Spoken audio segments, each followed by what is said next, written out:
I guess I met you first, Greg, when I came for a day workshop at the university, Queen's University then. Oh, yeah. Yeah, I did a manip course, and then he started to question me. I said, what an arrogant student. He's questioning me about manips. He's just a student.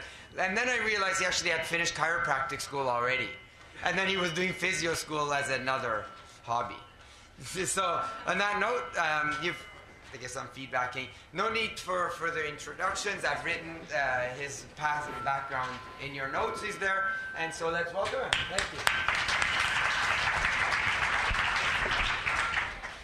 Yeah, that was eye-opening going back to physio school after chiro college. And the funny thing of that was all the arguments that I had and resolved in chiro college, I had them all over again in physio school, but I'll get into that.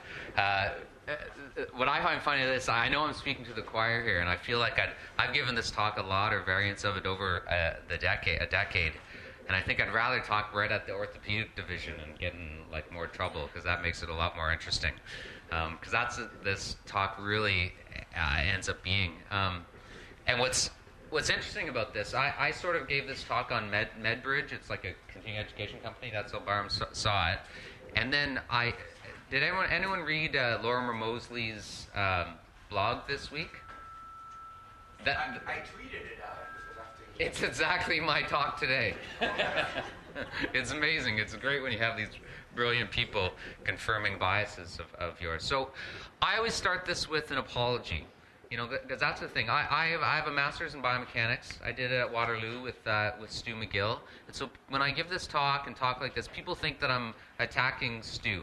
And I'm not. I really agree with Stu on low back injury and spine stability and what he measures, but I completely disagree with him and that whole field when they talk about pain and when they talk about what they're actually doing to get people out of pain. And that's the same thing, because I can give a lot of things here which it seems very contrary, and it goes after a lot of researchers and a lot of big names in the field, and I just disagree with them, but I completely respect them.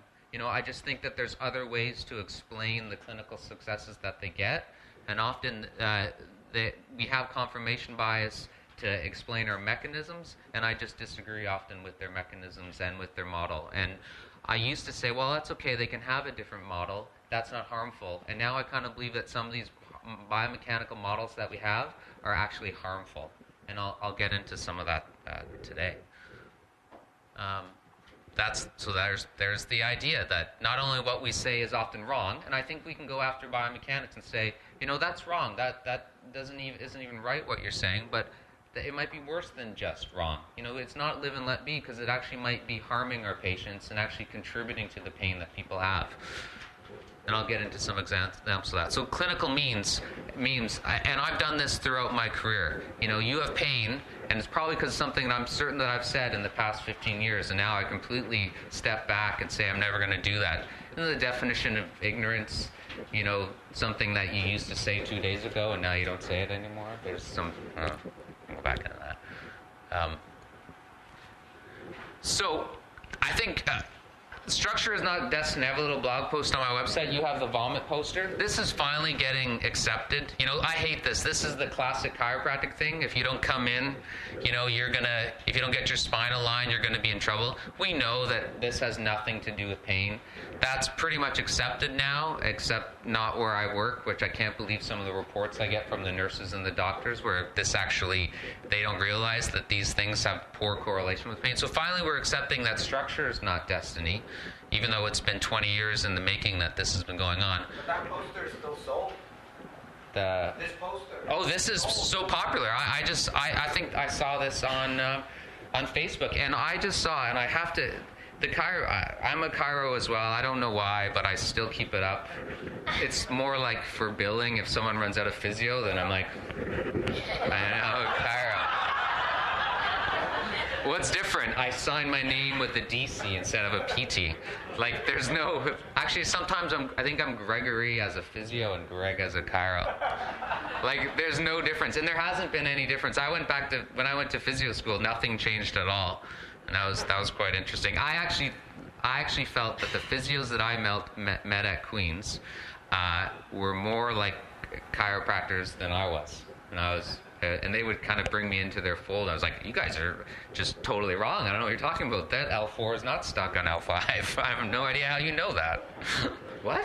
But I have level 2. That's how I know. Oh, whatever. Go. I have level 4 bullshit. Mine trumps yours. So I was so popular. I once brought up, why are you using the word tendinitis?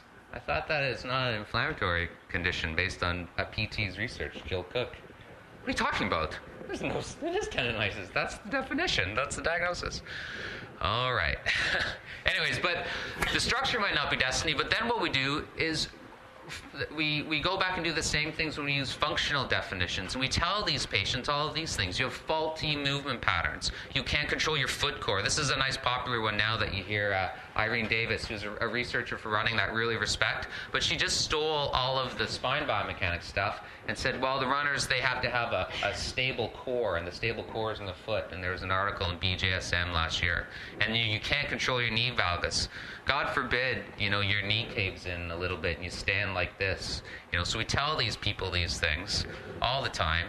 And this is what I think people hear. And this is what I often see. You can't do this. You're delicate. You have bad posture, whatever the hell that is. And then I need correcting, or I need you to fix me. There's a whole corrective exercise. I don't even get that. So here's a little case study, and I saw this patient 4 months ago. The age might be made up. She was youngish, younger than me, and she was faster than me, so that makes her elite. And she was a great triathlete with like 1 year of low back pain. She'd go to squat and she'd get very afraid and said it would hurt, and she'd move stiffly and rigidly. And yet she would go out and compete 70.3, so that's a half Ironman, which, it ends a long bike ride. It's like, what are they doing those times? And now the elites might do it in 4 hours, and she might do it in 6 or so. It ends with a half marathon, and she'd do that pain-free, yet she couldn't just do a simple squat. And she kept doing this weird thing with her chest and her bra, and I was like, what are you doing? She said, I'm correcting my ring shift. I said, what? Like your engagement ring? Like, what are you talking about? I'm correcting my thoracic ring.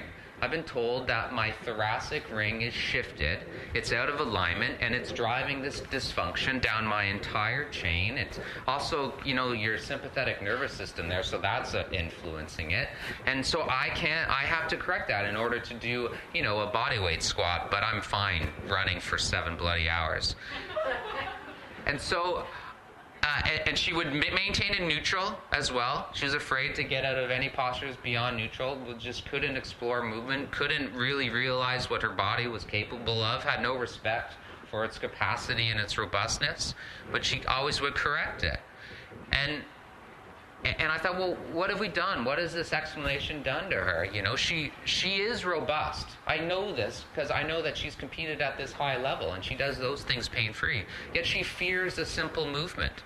And she feels that she needs correcting, and yet she's this elite athlete. So what we've done is we've given her brain some other information. If we take the neuromatrix, and the neuromatrix is all the information, and the brain makes a decision, it's the decider like George Bush, and it says, I have pain with this movement. And I thought, what story have we told her? Why is her brain feeling like she's so fragile? And it's the ring shift. So what I did is, my goal was to shift a belief in what she thought of her spine. And I did a fake thoracic ring correction. I lie to my patients all the time. It's my go-to. And then I reveal it at the end. Duh. And I do fake ring shifts. I go, oh, let me look. I see your ring. Yeah, okay, let me look. Let's try this. And I push the skin, and I push something there, and I make them squat. And they start doing it, and then eventually I'm not pushing skin anymore, and my hands aren't touching them, and they're doing it without any pain. And I was like, what just happened there? What have I done? I haven't corrected any ring shift. We just sort of tricked you and maybe changed a neurotag. And so I confront them, is the idea, and that's what I did with her. And she never came back in. I was like, crap. I told her, I warned her that, because I talked about the brain, and I talked about pain in the brain and all the neuromatrix. I'm like, And she came all the way in from like Cambridge or something, just because she read about me in Triathlon Canada, and I was like, oh no, this is going to be trouble. She expects me to correct her ring shift, and I emailed her. I'm like 3 weeks later. I'm like, what's going on? Like I have a mortgage. And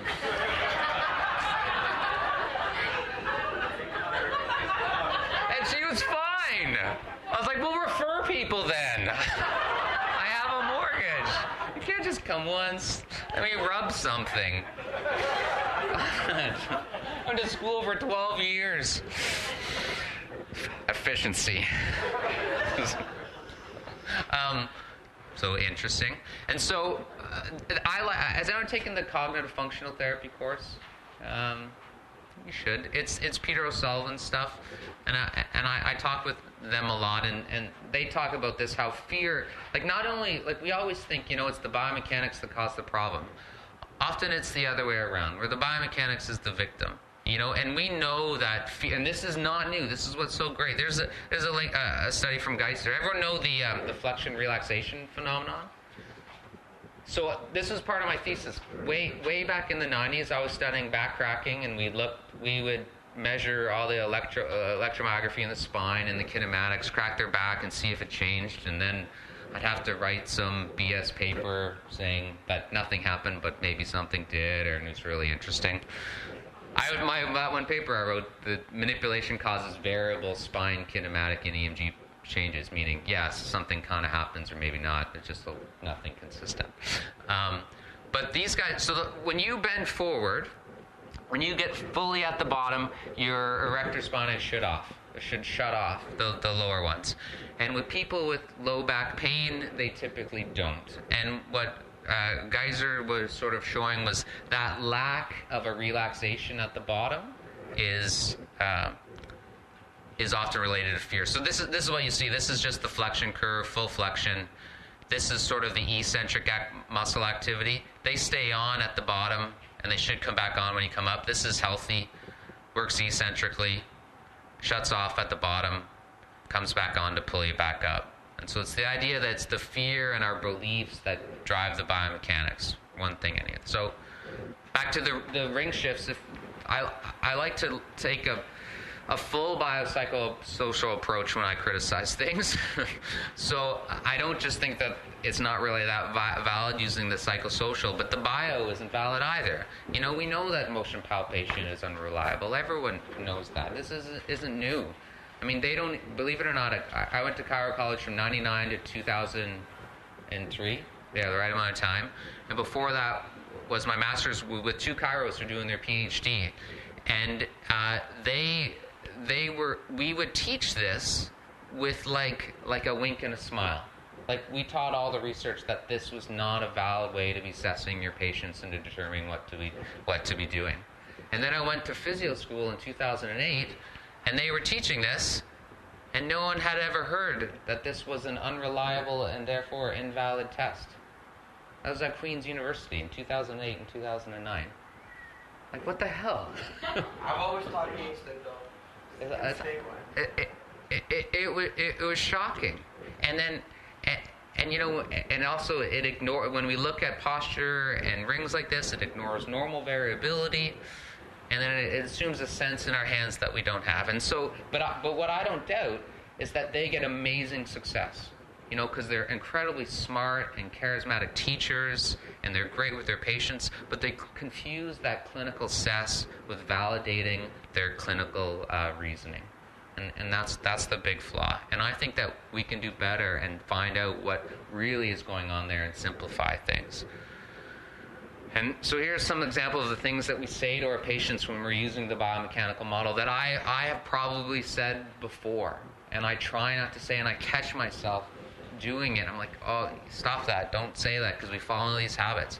So we tell people, your spine is flexion intolerant. You've slipped a disc. I heard this the other day. Someone told me about their slipped disc, and their doctor had told them that, and that they just couldn't bend forward because of slipped disc 6 years ago. And they had no MRI, not that even really matters. And then so when you bend, you make it press backwards the disc. And then so this is what I think patients hear. they have to keep their spine rigid. It's crumbling, it's falling apart. They get stuck in this, and it changes their sense of self, and that changes proprioception, and then that changes their resiliency, and that increases their sensitization. So we often can drive the biomechanical faults rather than the biomechanical faults driving the problem, the pain problem. And so that's why we can't and we shouldn't use these words anymore. And so my whole idea before was live and let live, and I don't think that we can anymore. I don't think that you can't be that inconsistent if you're going to practice a biopsychosocial model. You can't have these biomechanical models that interfere with what you're trying to do with your psychosocial or your cognitive behavioral. They don't play well together anymore. And it's okay to say that to the almost entirety of the physio profession. So who's up for like a sit-in at the next orthopedic division? Things like science or brains, and my brain hurts. So that's what people say. Well, it works. It works. I love cracking backs. L3 and L4 needs to be done. And yeah, they help, but not how we think. And that's just what I said. Our words change biomechanics. Ear changes biomechanics. Guarding changes biomechanics. Biomechanics become the protective output, and that output is just a faulty illusion, and it persists. So I've stolen this, I'm sure, from people, but we have a faulty biomechanic. It's either a defect, which is what most people think. You have valgus, and therefore you're going to have a problem. It's a defense, so maybe it's the brain doing something to help you out, or it's a complete red herring, which that's more common than not. More common than not. Whoa, that's a lot on a slide. I did not give a course on how to do presentations. I just wanted to. That's not even in the notes either. No, sorry, that one is in the notes. That's why I kept it in. So I view this about biomechanics. A protective habit, be it an antalgic posture, a shifted ring, however you detect that, some sort of shift in posture, even knee valgus. It persists over time because it may have been helpful, or maybe it was just the wrong decision on the brain's part. But after a while, it loses its protection, and then that what might initially be a protector becomes an oppressor, where it starts getting linked with other associated defensive, immune, endocrine, and now that thing was helpful is now just being associated with the pain problem. And then our brain keeps associating that, and we have a top-down problem as well. So the bottom line to me is we might move differently when we're in pain, but we can't assume that moving differently is the initial cause of the problem. It's just some habit. That's the link of a neurotag. So another example of what we say, I'm correcting the position of L3 on L4. And this is what I used to think people would hear. It's that, okay, I'm going in there, he's correcting me, I'm delicate, I need correcting, my joints are out of alignment. If our car is out of alignment, we get worried. That's going to cost us a lot of money. So it'll probably cost us a lot of money to get back into alignment. And it's putting the onus on someone else to fix us, rather than giving the patient the power to fix themselves. Is it valid? So these are the guys that were fantastic. So Dave Rezek, Kim Ross, and Stu was on this too. 2002. So 12 years ago, I did the data analysis for this. They didn't even give me like a thank you in the bottom part. It says thank you. I didn't even get that. So we're not talking. They're the worst researchers I know, by the way.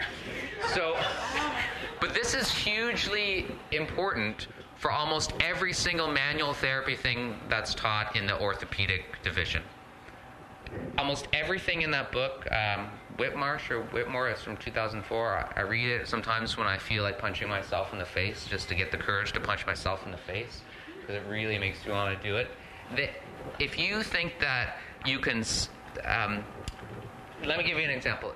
What this means is the skin and the fascia are frictionless. So if you take your hand and put it on your chin, everyone wants to do this, and just slide the skin around. Okay? And now close your mouth and keep your finger here and try to open your mouth by just pulling down, right? You can't do it unless you get skin slack that goes up here. It doesn't matter how hard you press in, you can't get any friction on that bone there to slide it down. So when people say you have a line of drive with manipulation, that you have to line up with the facets. So here's the back here, they're lying on their stomach, and you have a line of drive like this. They'll say it has to be in line with the facet, so you have to drive it that way. They assume that you can take that vertebra and slide it somewhat forward, right? And that would only work if there's friction between the skin, it's the only thing you can touch, and the bone underneath. There's no friction at all. The only effective force is that which goes straight down. So all of the techniques or motion analysis that try to slide and move things and torsion or anything like that cannot happen. And it's this, again, where was that? 2002, a guy named Stephen Pearl, another chiro, did this with Greg Kotchak out of the Calgary lab. They did it with like another model where I think they measured pig spines and the cervical spine. Same thing. So all of those things, like half that book becomes invalid just because of this study. You can't directionally move a bone. The only effective force is that which is perpendicular to the bony surface. They also went on to do another knee paper in the lumbar spine that had all these chiros with huge ranges of years experience and said, move L3 on L4, move L2 on L1. And they had fancy accelerometers that would measure where the cavitation would take place. No one could do it. You either did a zipper, where you go bottom up, or a few people did a top-down zipper. And so all those things where you take your hands, I don't know if anyone's taken the manipulation course, and you try to block a segment and lock from the top and grab from the bottom and twist it this way and tilt that way, nonsense. You just can't do it. You just smack them with your chest and tell them that it was the best manipulation that anyone has ever given. I can crack everyone's back here with just my chest and my top arm at the same time. No. It's huge. Just have to jump. No, we used to do that. And what was shocking to me, and I don't want to knock physio school, but I'm going to. They are good teachers, I was thinking, is they were still teaching this old model. And it wasn't, and this is what's embarrassing now that I'm a physio, they weren't teaching that at the chiropractic college in 2000. Like, I couldn't believe it. I thought I was going from chiropractic to a more evidence scientifically plausible model. No. So palpation veracity, forget it. It's been done. It's done to death. Move on. It sucks. So things we say. My favorite. Your glutes aren't firing. I remember writing in 1997 to like this biomechanics server because I just read this book that Yanda had written about tight hip flexors and stretching the hamstrings to realign the pelvis. And all these biomechanics people in 97 said you can't do it. Forget it. Move on. And then the Yanda stuff. So we did a paper. Everyone says your hip flexors are tight. It's because you're sitting all day. And to me, this is what patients hear. Is wow, I have to sit all day. I work all day. I'm doomed. Now I'm going to get back pain because I'm sitting and my hip flexors are going to get tight. And again, my body is delicate. If simple sitting can cause all of these problems. And all of the lit reviews now on sitting and low back pain, it's just not a risk factor. There's other ones. It's just not linked to people who aren't sitting. So is that valid? The whole the lower cross syndrome? There's no evidence at all. There's more evidence that the glute max isn't inhibited at anything. That it comes on more. The whole protective idea that there's muscle activity to protect us. And all papers. I published a paper in 2004. This is one of this. The point of this is, and I always put just so it looks like I'm not faking my data. I give all my data in my paper. So we had 14 subjects. This is where the glute max would come on relative to the hamstrings. So everybody was delayed. So if it's minus, it means it came on after the hamstring, and they'd all be delayed, some more than others. Huge variability. The average is 300 milliseconds. They were teaching for a while. They still teach. You put your hands there. The glute max should fire first. You can palpate it. First, you're not palpating 150 milliseconds of activity. There's no way. and you can tell what's going on. And if the glutes don't fire, then the spine's unstable, and you're going to be in trouble. And you have to come in 2 times a week, and we have to retrain your glutes or activate your glutes. And this is what we tell. And then it creates this idea, again, based on faulty biomechanics, that the spine or the person is weak, and they need correcting, and they're not robust. So the things we say, I was told this in physio school. I just bent, someone was in a wheelchair. I don't know why she's over here, but I bent over just to adjust the armrest. You know, I was like, whoa, Greg, body mechanics. Body mechanics. You have to have proper body mechanics when you bend over to, you know, lightly to adjust a 1 pound armrest. And I was like, I'm not throwing her over my head. It's like, what do you mean? Like, why? Do you know who I am? I just spent like 10 years in school. I once had a physio misquote my research at me. That was always interesting about spine stability stuff. I was like, I love spine biomechanics, but why can't I bend? I know the spine biomechanic literature. No one ever said that you can't bend a little bit. No one has ever said that. You know, and we've suddenly infantilized the body. You know, your spine always has to be in neutral. You always have to engage your core. You have to suck in your tranny. You know, that's Paul Hodges' word. I took his course. You know, he calls it the tranny, so I'm allowed to. But he doesn't even really teach people to lift and suck in their belly. But again, what they hear when they say that, like, oh, your biomechanics are so poor, is I am delicate, the spine is fragile. You know, that's a simple daily bending is not good, you need to protect it. And I always say, well, it's hard to have research on this stuff. But if we just look at it kind of logically, you know, and what do people do? Like I got into a bit of a Twitter war. Is anyone on Twitter here? Really? It is like the best way to learn and get information. All I do on, we wrote a paper a couple weeks ago, and I didn't have access to a library. I would just send out requests to people. Does anyone have this paper? And boom, it would be in my inbox. And if I have a question about tendons, I will literally tweet at Jill Cook. Does everyone know Jill Cook, like the tendon researcher? I'll go right after these people, and they'll engage, and then you have a conversation. It is the best way to learn. I wish Twitter could give out a degree. You know, you honestly learn more there than you do in school, except for arms courses. Or I'll get it. Hey, I have Twitter now too. Okay, you're a real twit. All right. I really reckon you can even, like, I will go to a conference like this and I'll live tweet the whole thing. You know, other people do that. There was this big tendon symposium, and I love tendons, and that's what they were just doing. It was like you were there, but drunker. So back to the flexion. Like, we flex. Most people here, their spine is flexed. You know, it's a posture that we're meant to have. We have wonderful articulation. Spine that allows the flex, and it rotates too. I know that they're teaching now that the lower spine doesn't rotate.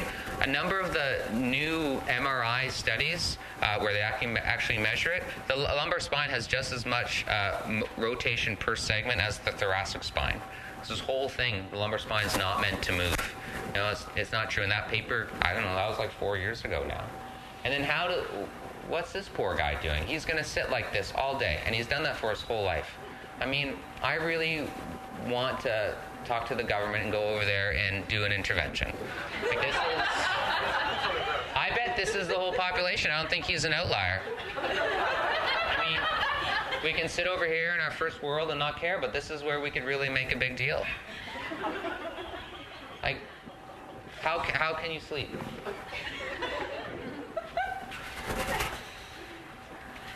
A few more, okay. How am I okay with that? Okay. Well, maybe not. No, wrap it up.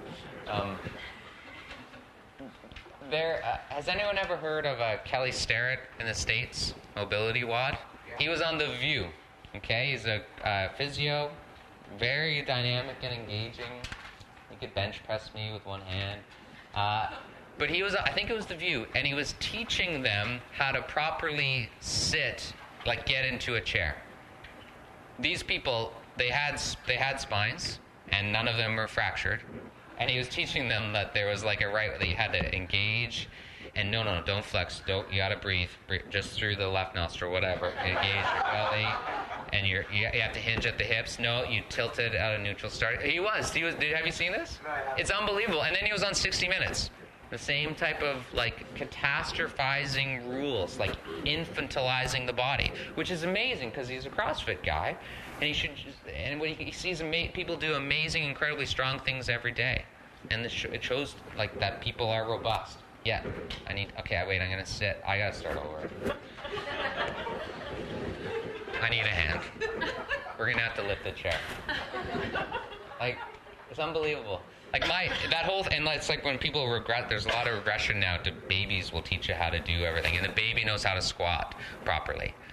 Well, our heads aren't 20% of our body weight. Baby has nothing to do with it. I can squat like a baby when I have a baby on my head.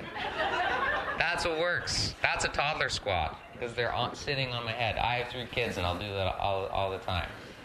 And my 1-year-old tries to do a sit-up, and I yell at her, like, what the hell? Go read the research, Mimi.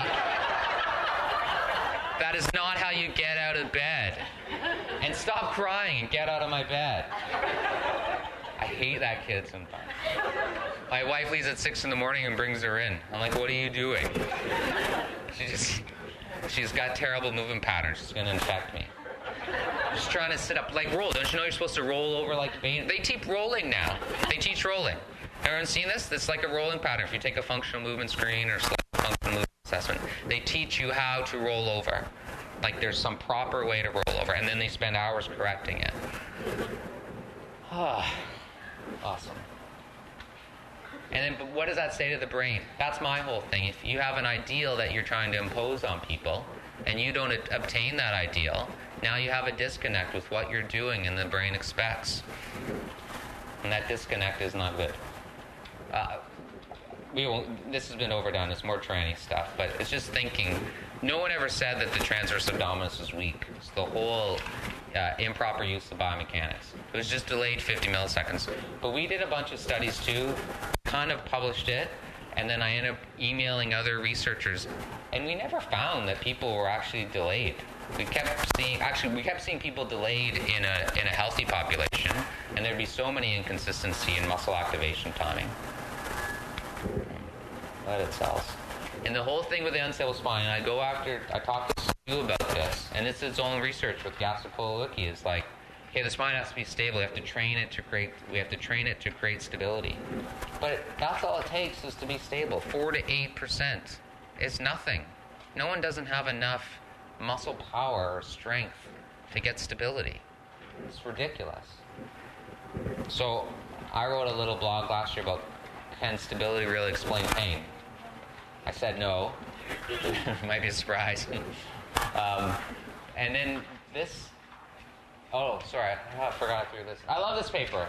This is all about the straight leg raise. You know the straight leg test to determine if you have SI joint instability and it's weaker and you have less power on the one side. These took asymptomatics, just injected them with pain. You know that's wrong, but that's okay. Something that caused nociception and might have been perceived as pain, a syringe of pain. And they had positive ASLR tests.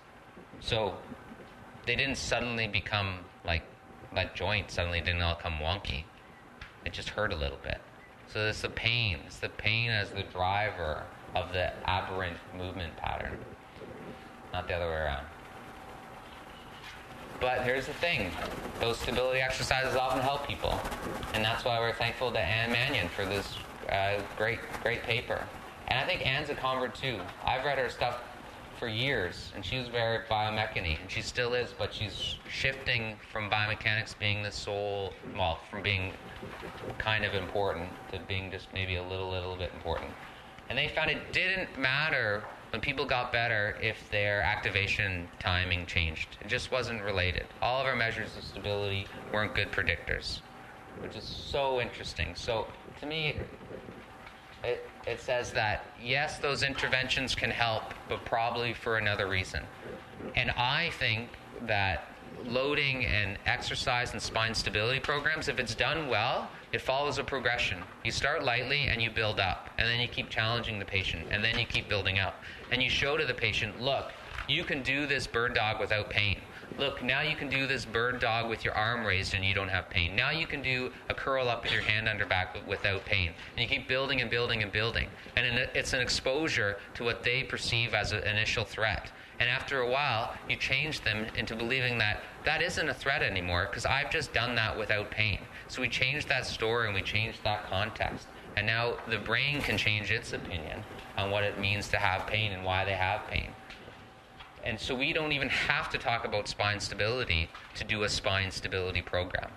It's just a graded motor exposure program, which is what all good training is anyway. And that's why I really like the tendon stuff, which is really just good training. And people get out of pain because they keep loading and loading and loading. So I kind of say something like this. Our biomechanical interventions provide, different info for the decider from the top down via the bottom up. So I love, this is just the quote from not a quote from Body and Mind, but Lorimer said all of this a lot better than I have. It's a really nice blog to read. It just came out like on Wednesday or Thursday. So it's really neat. And Lorimer's kind of smart. Oh, almost, this is it. So the body is robust, that's just my big thing, but the brain is sometimes sensitive. And we don't need more complex and invalid explanations, typically the biomechanical boogeymen, to sensitize and scare our patients. But I still think there's something worthy in biomechanics. I don't ignore the bio. Our goal is just to find those. That's all. Thank you.